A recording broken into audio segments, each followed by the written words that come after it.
వేల కోట్లాది రూపాయలు వారసత్వంగా తినేసామా ఏంటి మనం? ఎన్నికలు రాగానే నియోజకవర్గానికి 50 నుంచి 100 కోట్లు తీయడానికి, ఖర్చు పెట్టడానికి, అన్ని స్థానాల్లో పోటీ చేయడానికి మన దగ్గర 50, 100, 1000 కోట్ల డబ్బులు ఉన్నాయా? మన దగ్గర దోచేసిన డబ్బులు ఉన్నాయా? లేదంటే 4 దశాబ్దాల సుదీర్ఘమైన అనుభవం ఉన్న ఒక వ్యవస్థలు ఉన్నాయా మన దగ్గర? తెలుగుదేశం పార్టీ నాయకుల్లాగా ఏమున్నాయి మన దగ్గర? మనకి సంస్థాగతంగా బలం ఉందా? బూత్ ఏజెంట్లు ఉన్నారా? గ్రామ స్థాయిలో నాయకులు ఉన్నారా? గ్రామాలను పూర్తి స్థాయిలో మనం నించోగలుగుతామా? 2 అతిపెద్ద పార్టీల మధ్య మనం నించోవాలంటే మనం పూర్తి స్థాయిలో సంస్థాగతంగా బలంగా లేము కాబట్టి టీడీపీకి మాత్రం ఓటేసేయండి. వైఎస్ జగన్ అయితే ఒక్కడే లింగులు ఇటుకుమంటే ఒక్కడే ఉన్నాడు. ఏదనంటే ఒంటరిగా సింగిల్ గా సింహంలాగా వస్తానంటాడు. సింహం ఎప్పుడు సింగిల్ గా వస్తుంటే దానికి బలం పోయి శక్తి పోయిన తర్వాత సింగిల్ గా వస్తాయి. ఏఐడిఎంకే విజయ్ గారికి 90 సీట్లు ఆఫర్ చేసి డిప్యూటీ సీఎం చేయాలని వాళ్ళు ఆలోచించారు.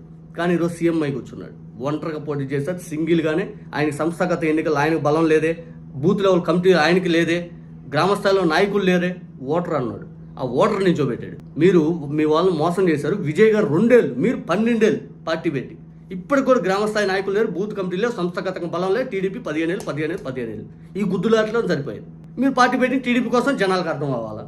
జనాలు క్లియర్ కట్గా తెలిసిపోయా. మీరు పార్టీ పెట్టి అసలు పవన్ కళ్యాణ్ గారి వ్యూహం పబ్లిక్ అర్థమైపోయింది. ఈ రోజుతో విజయ్ గెలుపుతోటి పార్టీ పెట్టి 2 ఏళ్లలోనే అధికారంకి వచ్చి సీఎం అవుతున్నాడు. 12 ఏళ్ళు అయినా ఇంకా 15 ఏళ్ళు, ఇంకా 15 ఏళ్ళు చంద్రబాబు, ఇంకా 15 ఏళ్ళు.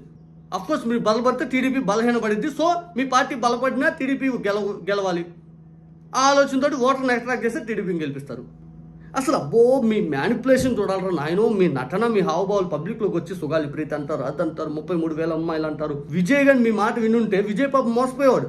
గుండె ధైర్యం ప్రదర్శించి దమ్మున్నోళ్ళ నిలబడ్డాడు. మీలాగా పార్టీ వేరే వాళ్ళ కోసం పెట్టుకోవాలి, సొంతంగా పెట్టుకున్నాడు, గెలిచాడు, సీఎం అయ్యాడు. హ్యాట్స్ ఆఫ్ నిజంగా.